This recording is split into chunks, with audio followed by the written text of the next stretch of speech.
Kita tahu bersama bahwasanya Nabi Sallallahu Alaihi Wasallam pada periode Mekah dan ayat-ayat yang turun pada periode Mekah itu semuanya bercerita tentang bagaimana perjalanan kita setelah mati,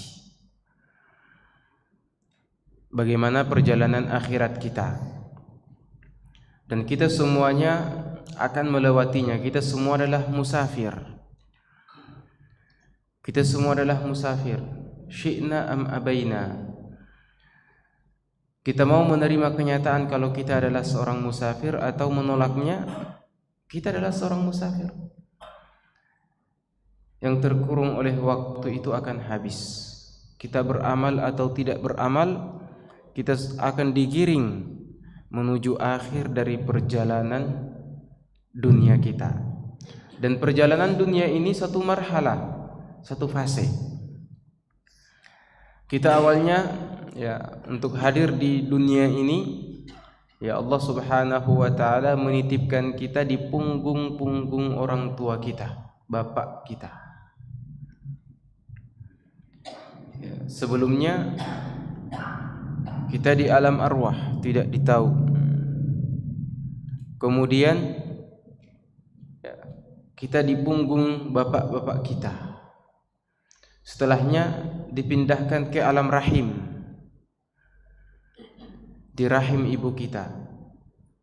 Kemudian dikeluarkan di muka bumi ini. Dan di muka bumi ini tujuannya untuk kita dicoba, diuji.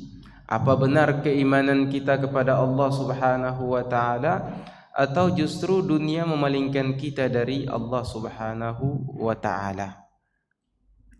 Salah satu fase yang Allah Subhanahu wa taala sebutkan penciptaan manusia yang begitu panjang, lalu kemudian lompat. Tsumma innakum ba'da dzalika lamayitun. Tidak menyebutkan kehidupan dunia. Padahal pada penciptaan manusia, Allah Subhanahu wa taala mendetailkan awal penciptaannya dari nutfah, kemudian menjadi alaqah, kemudian mudghah, kemudian mudghah ini mukhallaqah wa ghairu mukhallaqah. Ada yang tercipta dan ada yang tidak tercipta, ada yang gugur dalam kandungan. Kemudian tsumma ansha'nahu khalqan akhar. Kemudian Allah ciptakan kita sebagai manusia, khalqan akhar, yang tadinya nutfah. Setelah khalqan akhar, Allah tidak sebutkan di dunia ini kita seperti apa, tapi langsung lompat. Tsumma innakum ba'da dzalika lamayitun. Setelah itu kalian akan menjadi mayat, akan meninggalkan dunia dan menuju alam akhirat yang begitu panjang. Kenapa panjang? Ali bin Abi Thalib, Abu Hurairah, Abdullah bin Amr bin As radhiyallahu anhum ajma'in, sahabat-sahabat Nabi. Paling masyhur dalam kitab Nahjul Balaghah itu Ali bin Abi Thalib menyebutkan bahwa ahin, sungguh menyesal diriku. Perjalanan dunia itu, perjalanan akhirat itu panjang, sementara bekalku sedikit. Abu Hurairah saat didatangi kematian menangis terseduh-seduh. Ditanya, kenapa? Engkau kan sahabat Nabi, perawi hadis terbanyak. Kata dia, bukan itu. Perjalanan akhirat itu panjang, meninggi dan terjal, sementara bekal saya sedikit. Jamaah yang dirahmati oleh Allah Subhanahu wa taala, perjalanan akhirat itu diawali dari kematian. Kalau kita perinci mungkin waktu tidak cukup. Saya ingin mempersingkat saja dan saya tidak bawakan hadisnya, saya sebutkan terjemahannya saja. Diawali dari kematian. Setelah kita di dunia, kemudian lalai dengan dunia, Allah sebutkan alhaakumut takatsur hatta zurtumul maqabir, sampai kalian menziarahi kubur, sampai masuk ke dalam kubur sebagai seorang tamu, peziarah. Tidak lama itu kita dikubur di alam barzakh itu. Seumur dunia itu ya dunia sendiri tidak berharga di sisi Allah seperti kepakan nyamuk. Padahal kita takatsur, berbanyak-banyakan dalam urusan dunia. Ya, banyak harta, ya, banyak anak. Yang berbanyak-banyakan ini melalaikan kita dari mengingat kematian dan alam akhirat. Nabi mengatakan aktsiru dzikra hadimil ladzat, perbanyaklah mengingat kematian. Perbanyak mengingat kematian, karena kematian itu hanya ada dua, ya. Kalau dia seorang muslim, maka malaikat yang datang dengan wajah yang berseri-seri, ya, kita bisa baca pada tafsir surat An-Nazi'at, wan nazi'ati gharqa wan nasyitati nashta was sabihati sabha fas-sabiqati sabqa. Ini semua tentang malaikat yang datang, ya, malaikat pencabut nyawa, tugasnya hanya mencabut nyawa saja. Kemudian diambil oleh malaikat-malaikat yang lain. Ya, mereka sudah siapkan, dalam hadis yang panjang disebutkan, disiapkan kerandanya, kafannya, kapasnya, minyak wanginya dan seterusnya kalau dia seorang muslim. Kemudian mereka naik berbondong-bondong dengan roh seorang muslim itu sampai pada langit pertama, dan kita semua akan melihat alam raya ini. Bahkan kita akan naik sampai ke Illiyin, sampai dengan Allah sampai berjumpa dengan Allah Subhanahu wa taala, atau mendengar firman Allah Subhanahu wa taala. Kita akan naik, ya, dibuka langit pertama. Ini siapa? Ini fulan, hamba yang saleh, nama yang saleh dan orangnya baik, saleh. Dibukakan pintu. Kemudian naik langit berikutnya, langit berikutnya, langit berikutnya sampai ke Illiyin. Di atas kemudian Allah Subhanahu wa taala mengatakan, kembalikan hambaku ini ke surga, ke bumi, dan letakkan catatan amalannya di Illiyin. Karena aku telah berfirman, minha khalaqnakum wa fiha nu'idukum wa minha nukhrijukum taratan ukhra. Dari bumi itu aku ciptakan kalian, dan kepadanya pula aku kembalikan kalian, dan darinya pula kalian akan dibangkitkan. Akhirnya kita mendengar firman Allah, lalu kita turun kembali ke samping jenazah kita. Orang muslim akan mengatakan, segerakanlah saya, segerakanlah saya. Lalu kemudian kita pun masuk di alam barzakh. Di sana kita mendapatkan taman dari taman-taman surga, sambil menunggu datangnya hari kiamat atau yaumul mahsyar. Adapun orang kafir atau orang fasik atau orang munafik, tidak dibukakan langit pertama bagi dia. Lalu malaikat tidak mungkin kembali lagi dengan jenazah, dengan ruhnya itu ke bawah. Apa yang terjadi? Ruhnya dilempar dari atas dan jatuh sampai di sisi mayatnya, di sisi jenazahnya. Kemudian dia berteriak-teriak, kemana kalian bawa saya, kemana kalian bawa saya, sampai di alam barzakh. Dan dimasukkan ke dalam, dia mengatakan, ya Rabb, la tuqimis sa'ah, ya Allah, jangan engkau tegakkan hari kiamat. Dia sudah mendapatkan azab di sana, dan dia mengatakan, jangan engkau tegakkan hari kiamat. Setelah di alam barzakh, ya, alam barzakh itu seperti orang di karantina. Di sana kita di karantina antara bumi, antara kehidupan dunia dan kehidupan akhirat. Kita diberi kenikmatan. Kalau orang mukmin, kalau orang kafir diberi azab. An-naru yu'raduna 'alaiha, di antara azabnya neraka ditampakkan di setiap pagi dan sore hari. Kemudian dunia dihimpitkan, bumi dihimpitkan. Kemudian juga dia diazab. Dan dalam kubur itu ada 3 perkara besar. Yang pertama, himpitan. Setelah kita diletakkan, kemudian bumi ini akan menyempit sebagai tanda selamat datang. Sebagai tanda selamat datang, kita dihimpit oleh bumi kita. nanti setelahnya baru diluaskan. Yang dimana Nabi SAW mengatakan tidak ada seorang pun dari Bani Adam yang terlepas atau selamat dari himpitan ini. Kalaupun ada yang selamat, maka dialah Sa'ad bin Mu'ad, sahabat Nabi SAW. Padahal tidak ada seorang pun yang terlepas dari himpitan bumi. Setelah itu maka datanglah fitnah. Fitnah itu pertanyaan. Ya, fitnah pertanyaan yang telah Nabi sallallahu alaihi wasallam bocorkan untuk kita. Man rabbuka wa ma dinuka wa ma nabiyyuka. Pertanyaan yang mungkin anak kecil juga sudah bisa menjawabnya. Tapi di sana tidak dijawab dengan mulut kita. Amalan yang akan menjawab. Ya.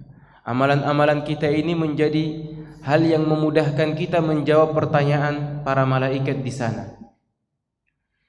Meskipun kita dalam kehidupan dunia selalu mendengarnya, tapi kita di antara hamba-hamba Allah yang jauh dari Allah pada kehidupan dunia kita, maka kita tidak akan bisa menjawab di sana. Mungkin kita akan mengatakan, sami'tu nasan yaqulun faqultu mithlahu. Saya hanya mendengar orang-orang berkata begini lalu saya ikuti. Apa yang diharapkan? Dipalu. Sekali palu dia masuk ke dalam 7 lapis bumi. Dikeluarkan lagi, ditanya lagi, seperti itu jawabannya, dipalu lagi. Itu baru fitnah al-qabr. Dan yang ketiga adzabul qabr. Setelah fitnah baru datanglah adzab. Itu baru di akhirat, baru di kubur. Nah, perjalanan akhirat itu ya, seperti yang disebutkan oleh para ulama, dimulai dengan mahsyar, hari dibangkitkan. Hari dibangkitkan. Jamaah yang dirahmati oleh Allah Subhanahu wa taala, dalam kehidupan dunia kita Al-Qur'an banyak memberitahukan kita bahwa siapa yang beriman kepada Allah dan Rasul-Nya, jaminannya surga. Siapa yang beriman kepada Allah dan Rasul-Nya, mempercayai adanya surga dan neraka, mempercayai Isa bin Maryam, maka dia akan masuk surga. Ya. Nabi juga menjelaskan tentang amalan-amalan yang menyelamatkan kita di kubur. Jaminan surga itu sudah kita dengar selalu. Wala tamutunna illa wa antum muslimun. Janganlah kalian wafat kecuali dalam keadaan berislam. Ya. Siapa yang diberi catatan amal dengan tangan kanan, maka dia termasuk orang-orang yang akan dibawa ke surga. Tapi ternyata ketika kita dibangkitkan, ya, mungkin kita dalam kubur, dan semoga saja amin, kita termasuk hamba Allah yang berada di dalam raudhah min riyadil jannah, taman dari taman-taman surga ketika dikubur. Tapi saat dibangkitkan, semuanya dalam ketakutan, hatta para rasul. Para rasul semuanya takut. Ya. Semuanya dibangkitkan. Dibangkitkan dalam Al-Quran disebutkan minal ajdath, ka'annahum jaradun muntashir. Bukan dari kubur, tapi dari ajdath. Apa itu ajdath? Kalau kita perhatikan, ya, kalau di sini mungkin tidak ada ya. Kalau di Arab itu biasa kalau musim kemarau kemudian beralih ke musim dingin, itu keluar belalang yang begitu banyaknya. Jarad, muntashir. Dan jarad ini keluar kalau misalkan di satu padang pasir sampai full itu padang pasir. Saking banyaknya. Mereka keluar dalam keadaan seperti dikagetkan. Semuanya kita akan keluar seperti itu, dikagetkan. Mungkin kita sudah merasa nikmat dalam kubur, tapi ternyata masih ada lagi perjalanan, marhalah, tahap demi tahap. Setelah dibangkitkan di mahsyar, belum langsung dihisab, belum. Berdiri menunggu. Ya, siapa yang melakukan 7 amalan atau diantara pemuda yang Nabi sebutkan, dari 7 pemuda yang dinaungi, maka dia akan dinaungi oleh Allah Subhanahu wa taala di bawah arsy-Nya. Siapa yang selalu membaca Zahrawain, Al-Baqarah dan Ali Imran, dia akan dinaungi oleh kedua surat ini seperti awan yang menaungi dia. Siapa yang gemar bersedekah, dia akan bernaung di bawah sedekahnya. Dan seperti itu masing-masing orang. Dan Allah Subhanahu wa taala kala itu marah dengan kemarahan yang tidak pernah Allah marah sebelumnya dan tidak akan ada lagi kemarahan setelahnya. Sehingga para rasul semuanya tertunduk. Para rasul yang selalu salat malam, yang kalau berdiri sampai kaki-kakinya itu bengkak. Ya, makanya para ulama mengatakan kalau kita sering salat malam dan berdiri berlama-lama dalam salat kita, itu memudahkan kita berdiri di alam mahsyar sana. Dan bukan berdiri dalam keadaan aman, nyaman, tidak. Tapi dalam keadaan penuh ketakutan. Allah murka semurka-murkanya. Allah mengatakan, Anal Malik, aina mulukud dunya. Sayalah raja. Sayalah yang maha raja di raja itu. Mana para raja-raja dunia itu? Mana para raja-raja dunia? Yang sekarang kita berlomba-lomba untuk menjadi raja, menjadi ketua, menjadi dunia. Di sana semuanya akan menjadi penyesalan, apalagi umat Muhammad, umat yang terakhir. Namun di sana dia adalah umat yang pertama kali dihisab. Umat yang pertama kali menginjakkan kakinya di surga atau di neraka. Dan orang-orang yang adil dalam kepemimpinannya, dia di bawah naungan arsy Allah Subhanahu wa taala. Adapun tidak, wala haula wala quwata illa billah. Nabi mengatakan, siapa yang kami beri dia satu tugas sebagai seorang pemimpin, yamutu yauma yamut, dan dia dalam keadaan meninggal, wa huwa ghashun ala ra'iyatihi, dan dia telah membuat ghish. Apa itu ghish? Mencurangi rakyatnya, menzalimi rakyatnya, maka syurga haram baginya. Pemimpin tidak mendapatkan syurga di sana. Wala haula wala quwata illa billah. Setelah lama menanti, dalam riwayat disebutkan 50.000 tahun. 50.000 tahun. Dan sehari di sana bagaikan 1000 tahun di dunia kita ini.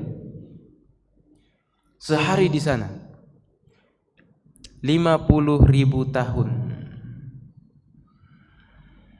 Namun tenang dulu, kita seorang muslim, alhamdulillah. Kata para ulama, ketika Nabi SAW ditanya tentang 50.000 tahun ini, kata beliau, itu waktu bagi orang-orang kafir, orang-orang munafik, orang-orang fasik.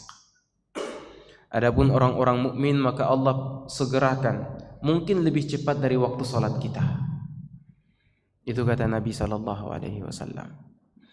Kita dibangkitkan. Setelah itu, sebelum memulai hisab, ada yang disebut dengan syafa'atul uzma. Ini marhalah yang kedua. Setelah marhalah lama berdiri menunggu, ada marhalah kedua atau fase kedua di alam akhirat, itu yang dikenal dengan syafa'atul uzma. Dan syafa'atul uzma ini haknya Nabi kita Muhammad sallallahu alaihi wasallam. Semuanya berlari-lari menuju Adam alaihi salam. Anta abul bashar, bapak kami, bapak seluruh manusia, coba berikan syafaat kepada kami. Adam tidak bisa, telah melakukan satu dosa. Satu dosa saja. Kemudian Adam mengatakan, pergi kepada Nabi Ibrahim, nafsi, nafsi, saya saja tidak bisa menyelamatkan diri saya. Nafsi, nafsi. Bagaimana bisa menyelamatkan kalian semuanya? Mereka mendatangi Nabi Ibrahim berkata dengan perkataan yang sama. Nabi Ibrahim mengatakan, saya punya satu dosa, satu kidbah, satu saja kebohongan yang diucapkan oleh Nabi Ibrahim. Padahal kalau diperhatikan itu bukanlah satu kebohongan. Ketika dia berkata, ketika ditanya oleh raja, siapa itu wanita di sampingmu? Kata dia, hadza ukhti, padahal istrinya. Ini saudariku, padahal istrinya Sarah. Hanya itu saja Nabi Ibrahim mengatakan, saya tidak bisa memberi syafaat kepada kalian. Tapi coba pergilah kepada setelah Nabi Adam, Nabi Nuh alaihi salam. Nabi Nuh juga menolak, tidak bisa. Karena saya punya doa sudah saya pakai untuk kaum saya. Setelahnya Nabi Ibrahim, setelah Nabi Ibrahim, Nabi Isa alaihi salam, dan Nabi Isa tidak menyebutkan satupun dosa dia. Tapi Nabi Isa mengatakan, saya tidak pantas, tidak layak untuk itu. Tapi pergilah ke Nabi Muhammad sallallahu alaihi wasallam. Ketika semuanya datang kepada Nabi Muhammad, Nabi mengatakan, ana laha. Iya, sayalah orang yang pantas untuk itu. Nabi kita Muhammad sallallahu alaihi wasallam sangat sayang kepada kita.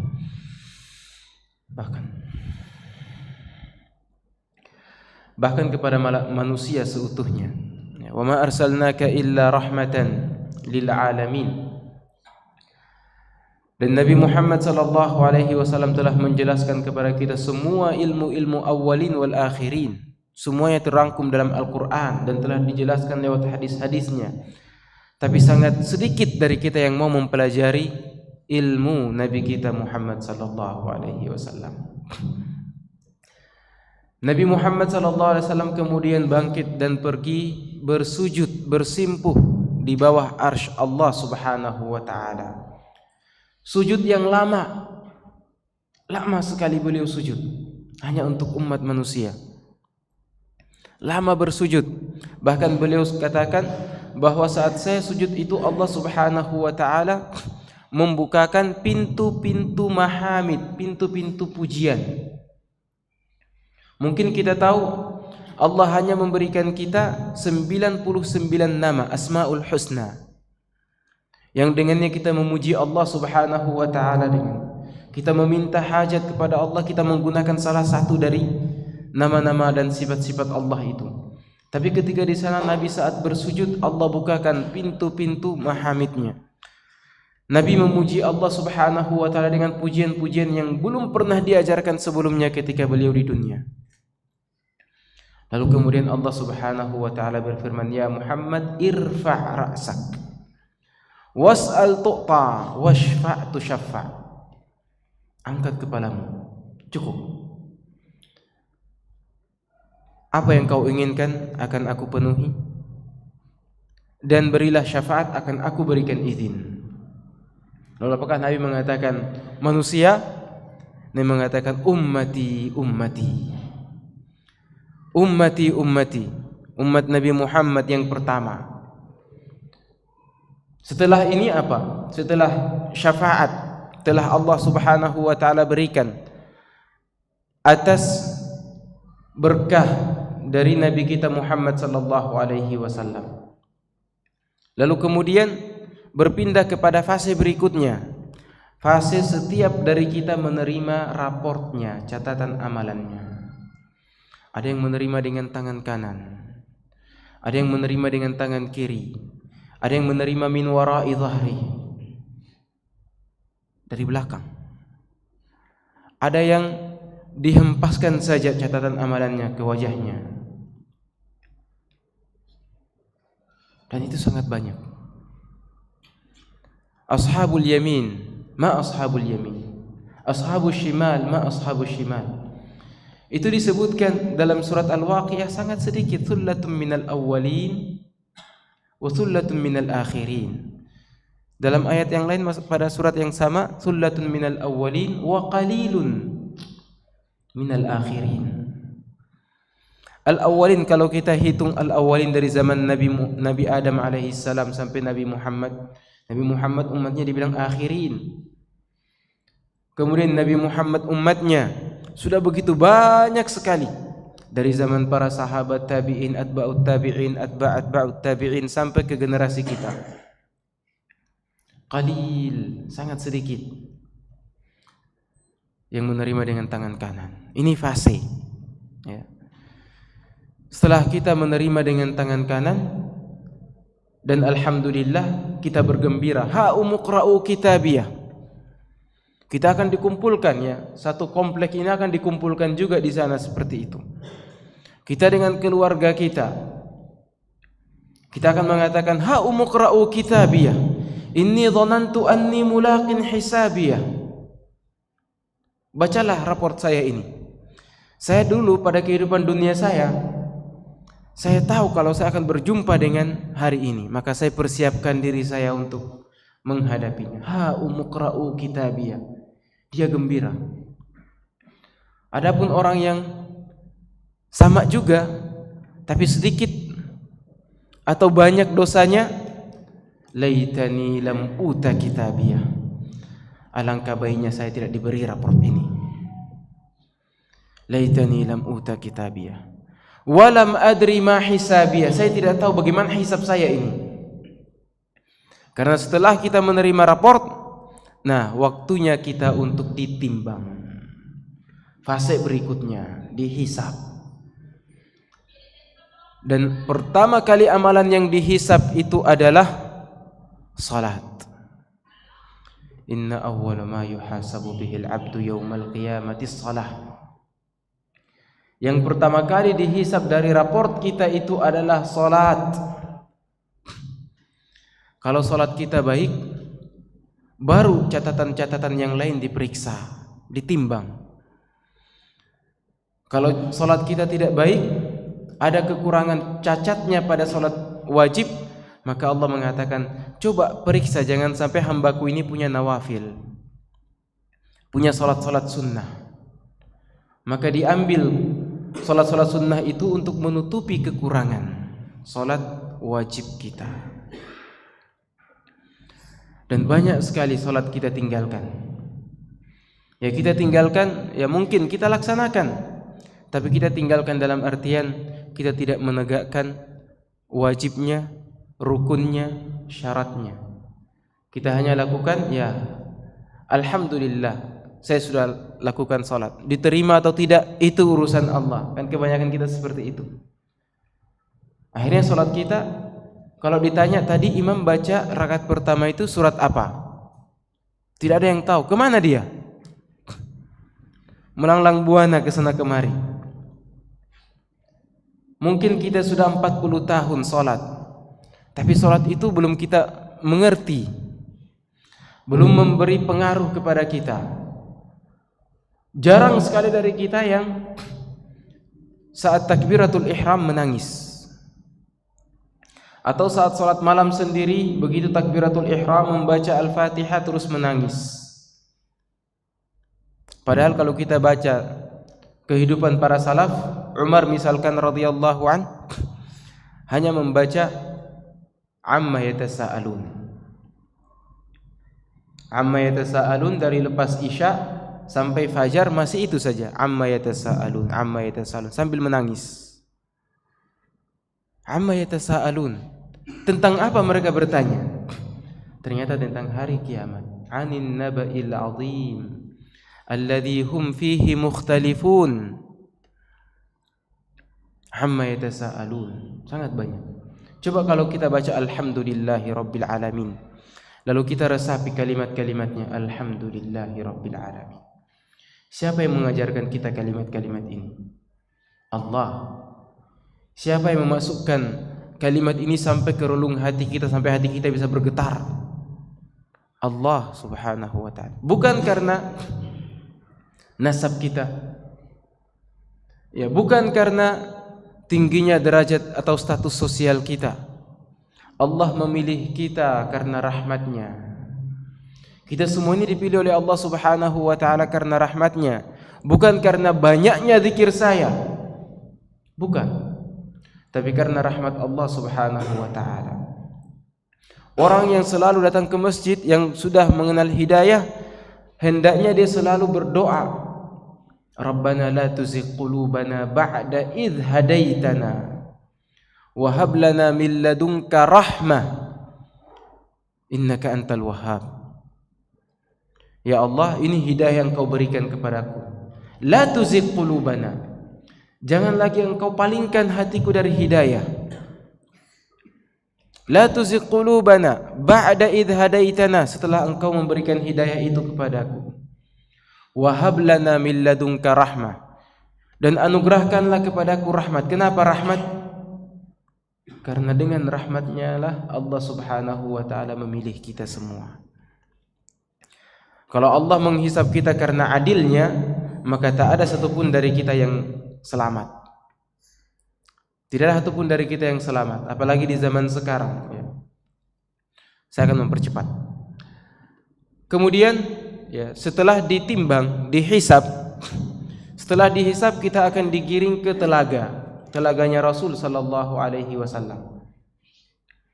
Di telaganya Rasul, ternyata di sana banyak juga dari sahabat-sahabat serta umat Muhammad yang tidak mendapatkan kesempatan meminum telaga Rasul, yang putihnya lebih putih dari susu, yang manisnya lebih manis dari madu, yang harumnya lebih harum dari misk. Gelas-gelas di sana itu lebih banyak jumlahnya dari bintang-bintang di langit. Disiapkan kepada umat Muhammad, dan setiap nabi punya haudnya, dan haud yang terbesar adalah yang dimiliki oleh nabi kita Muhammad sallallahu alaihi wasallam. Tapi di sana Nabi memanggil ummati ummati, ashabi ashabi. Ayo datang, ayo segera, halumma halumma ila haudi. Tapi ternyata ada yang didepak oleh malaikat. Ayo, tidak boleh mendekat, tidak boleh mendekat. Nabi mengatakan ummati ummati. Dalam riwayat yang lain ashabi ashabi. Ini sahabat-sahabatku, ini umat-umatku. Mengapa dihalangi? Kata para malaikat, innaka la tadri madza ahdatsu ba'dak. Engkau tidak tahu ya Muhammad, mereka-mereka ini telah merubah agamamu. Tidak dapat jatah. Ya Rabb.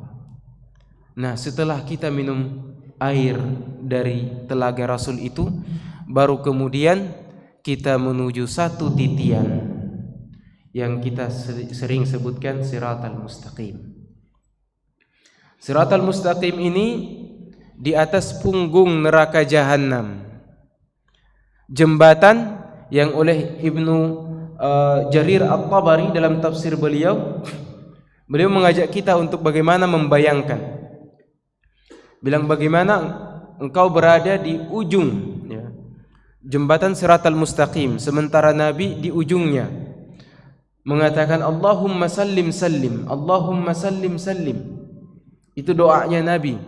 Nabi mengatakan ana fartukum inda sirat, saya lebih awal mendahului kalian melewati sirat itu.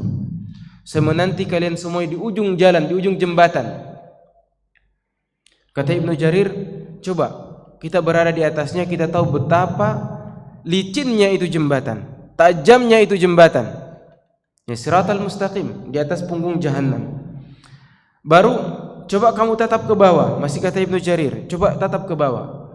Di bawah itu hitam, neraka jahanam hitam dengan apinya yang membakar. Ada kalalib, lidah-lidah api yang bersedia untuk menarik setiap orang yang melewatinya, melewati jembatan itu. Ada ganco-ganco api.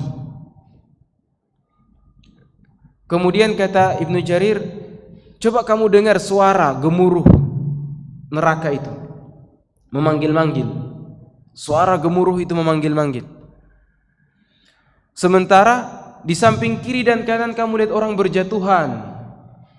Hanya ada 3 orang saja yang melewati, yang melintasi siratal mustaqim. Ada yang dibilang najihun musallam, ada yang lewat, alhamdulillah, berhasil. Ada yang maqdusun mursal, ada yang melewati jatuh kemudian dia berusaha untuk tidak sampai lepas tangannya, dibakar oleh api tapi dia tetap bertahan. Yahbu habwah, Dia merayak sedikit demi sedikit sampai selesai, berhasil. Dan ada yang baru memulai melangkah, jatuh. Ada yang sampai di pertengahan, jatuh. Dan hanya 3 saja yang berhasil cepat. Ada yang seperti kedipan mata, ada yang secepat kilat, ada yang secepat suara, bergantung amalan-amalannya. Berhasil ke ujung jembatan. Berhasil, Masya Allah. Lalu apakah sudah bisa masuk surga? Belum ternyata. Belum. Di sana masih ada yang dibilang kantarah. Kantarah itu tempat antara surga dan neraka. Tadi kita sudah lewati neraka. Punggung jahanam telah kita lewati dengan amalan kita masing-masing. Entah secepat kilat, secepat mata berkedip, atau seperti ular yang merayak sedikit demi sedikit. Dan semoga di antara kita tidak ada yang jatuh ke dalam neraka jahanam. Amin ya rabbal alamin. Kemudian di sana ada kantara. Masya Allah, di kantara ini ternyata tempat kita saling berkisas. Surga bukanlah tempat orang yang dalam hatinya masih ada kebencian terhadap saudaranya yang lain. Surga bukan tempat orang yang masih punya hutang, atau orang yang pernah memukul saudaranya yang muslim pada kehidupan dunianya, lalu kemudian tidak diambil kisasnya. Bukan di situ tempatnya surga. Surga itu tempat orang-orang yang telah bersih, sangat bersih hatinya, bersih catatannya dari raport-raport merah tadi. Allah mengatakan pada kantarah itu dalam hadis Nabi sallallahu alaihi wasallam mengatakan atau bersabda, setelah melewati punggung jahanam maka umatku ditempatkan di satu tempat yang namanya kantaratul qisas. Kantara itu artinya jembatan, tapi jembatan tempat kita dikisas. Apa itu kisasnya? Nabi bersabda kepada para sahabatnya, "Atadruna mal muflis?" Tahukah kalian siapakah orang yang jatuh bangkrut itu, yang jatuh pailit itu, yang bangkrut? Kata para sahabat, "Al-muflisu fina man la dinara lahu wala mata'." Yang tidak punya uang dan tidak punya benda, tidak punya harta benda. Itu yang muflis. Kalau muflis itu kita biasa bilang fulus ya. Fulus. Uangnya orang Arab itu ada 3. Ada dinar, koin emas, ada dirham, koin perak, dan ada falas atau fulus yang biasa kita bilang. Fulus itu koin-koin dari besi, dari tembaga, dari kuningan, dari itulah. Semuanya itu yang dipakai. Jadi kalau orang tidak punya perak dan emas, maka dibilang muflis, hanya punya koin-koin itu saja. Nah, umat Muhammad ada yang seperti itu, muflis. Lalu Nabi mengatakan, "Al-muflisu min ummati man ya'ti yaumal qiyamah bihasanatin kal jibal." Yang datang hari kiamat dengan membawa kebaikan, pahala besar meninggi seperti gunung. Tapi selainnya wa ya'ti wa qad syatama hadza. Dia juga datang dengan membawa dosa. Dosa-dosa yang menurut kita enteng ya, padahal ternyata besar. Apalagi terhadap saudara muslim kita. Ka'bah yang kita agung-agungkan, ternyata kehormatan seorang muslim lebih agung di sisi Allah daripada Ka'bah. Ini diperhatikan baik-baik. Kehormatan seorang muslim, apalagi kita di zaman bully. Hati-hati. Wa ya'ti wa qad syatama hadza. Dia datang juga tapi mencela saudaranya. Pernah mencela saudara, membawa dosa mencela saudaranya. Wa daraba hadza, memukul saudara muslimnya. Wa akhadha mali hadza, juga mengambil harta saudara muslimnya. Fa yu'ta hadza min hasanatihi wa hadza min hasanatihi wa hadza min hasanatihi. Kalau 10 orang saja datang bilang, "Ya Allah," kepada kita, dia pernah pukul saya, dia pernah caci saya, dia pernah mengambil harta saya.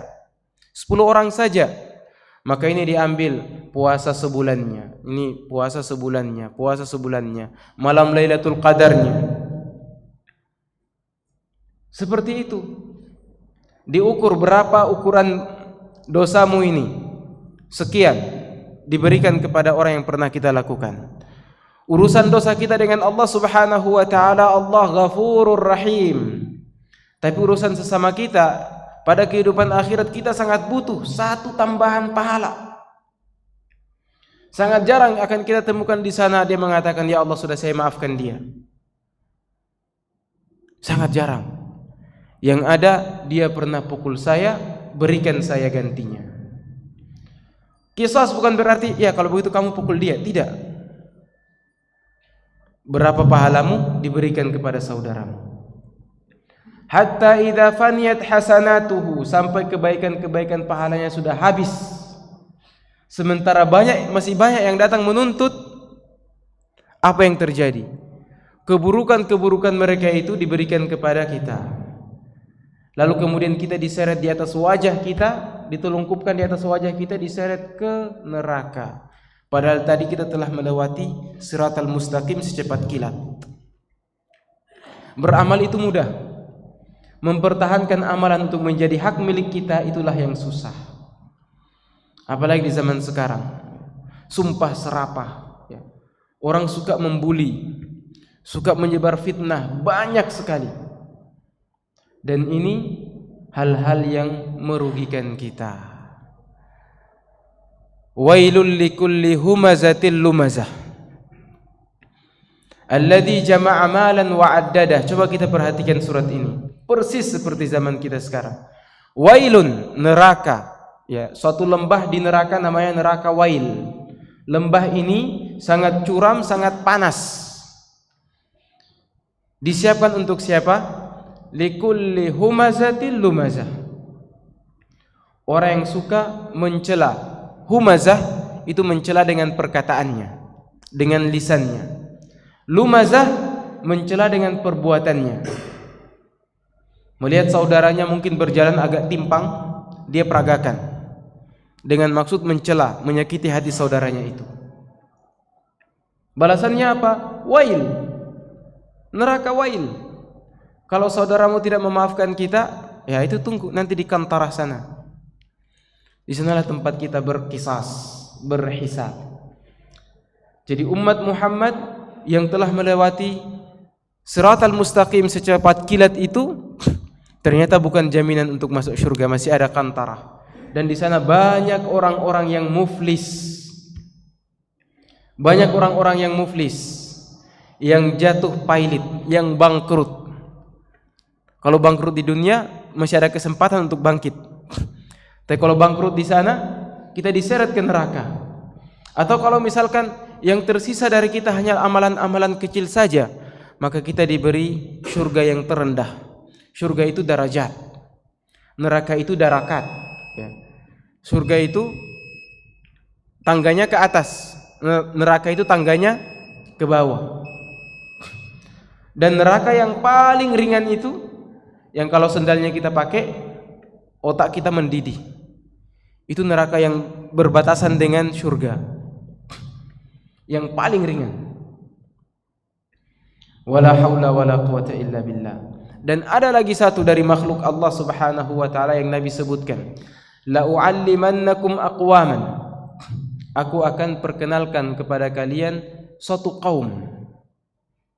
Ya'tuna yaumal qiyamah, mereka datang di hari kiamat itu, bihasanatin kal jibalit tuhamah, dengan membawa pahala yang begitu banyak setinggi gunung yang menjulang. Kalau tuhamah itu maksudnya gunung putih yang di atasnya ada es. Gunung Jayawijaya, ya. Gunung Himalaya, membawa pahala sebesar itu. Tapi Allah Subhanahu wa taala menjadikan pahala yang begitu besar seperti haba'an mansura, debu-debu yang berterbangan. Kalau dinaikkan ke neraca timbangan tidak ada harganya sama sekali, padahal sebesar gunung. Lalu kata para sahabat, apa rahasianya? Apa sebabnya? Kata Nabi SAW, kata para sahabat mengatakan, ya Rasulullah, sifhum lana. Siapakah mereka itu? Sebutkan ciri-cirinya.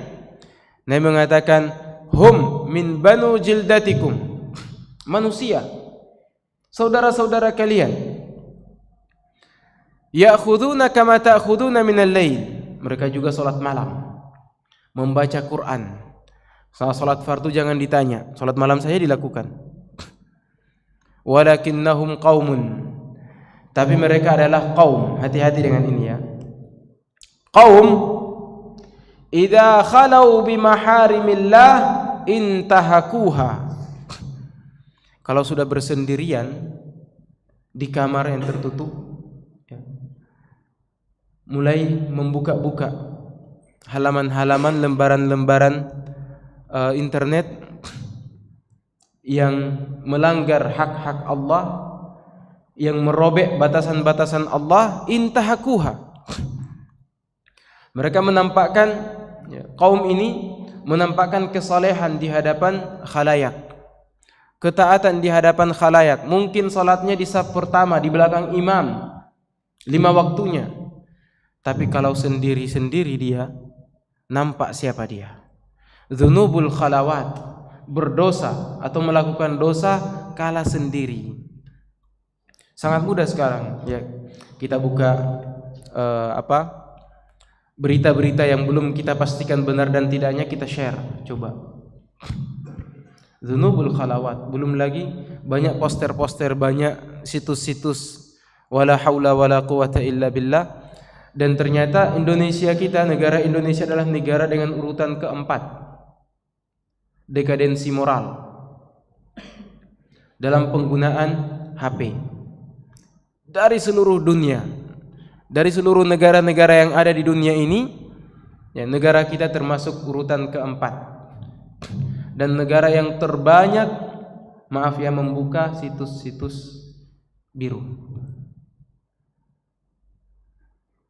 Qaumun, ya, mereka adalah kaum. Jika bersendiri, nampaklah siapa mereka. Suka berdosa kala sendiri, padahal kalau di hadapan orang lain menampakkan ketaatannya, berpuasa Senin Kamis dan seterusnya, tapi seperti itulah dia kala sendiri. Berhati-hatilah, perjalanan akhirat itu sangat panjang. Setelah melewati kantarah, barulah kita meletakkan kaki kita di surga atau di neraka. Setelah melewati kantarah itu. Jadi bukan setelah seorang meninggal kita mengatakan semoga ditempatkan di surga. Masih jauh, dia masih di barzakh. Doakan saja pengampunan untuk dia, doakan ketetapan hati dia dalam menjawab pertanyaan-pertanyaan. Surga itu masih jauh, masih ada beberapa fase. Coba kita hitung bersama. Yang pertama mahsyar, kedua syafaatul uzma. Setelah syafaat, pembagian catatan amal. Setelah pembagiannya kita ditimbang. Setelah ditimbang ada digiring untuk meminum telaga. Setelahnya baru melewati siratal mustaqim. Setelah siratal mustaqim baru kita lagi masuk ke kantarah. Setelah kantarah barulah menginjakkan kaki kita di surga. Barulah kita menginjakkan kaki kita di surga bersama Nabi kita Muhammad sallallahu alaihi wasallam. Saya cukupkan, dan semoga kita semua termasuk hamba Allah yang benar-benar hamba Allah yang sejati, yang sir dan alannya tidak berubah, tidak menipu banyak orang. Dan semoga kita semua termasuk hamba Allah yang dimudahkan dalam perjalanan akhirat kita, yang hanya sedikit tuntutan saudara-saudara kita untuk kita. Dan semoga kita termasuk hamba-hamba Allah yang tidak memejamkan matanya kecuali semua saudaranya telah dia maafkan. Semua saudara muslimnya telah dia maafkan. Ya Allah, fulan pernah melakukan ini kepada saya, aku maafkan ya Allah. Hanya berharap agar di akhirat nanti kita juga dimaafkan oleh mereka. Demikian, subhanakallahumma rabbana wa bihamdik, nasyhadu an la ilaha illa anta, nastaghfiruka wa natubu ilaik. Wassalamualaikum warahmatullahi taala wabarakatuh.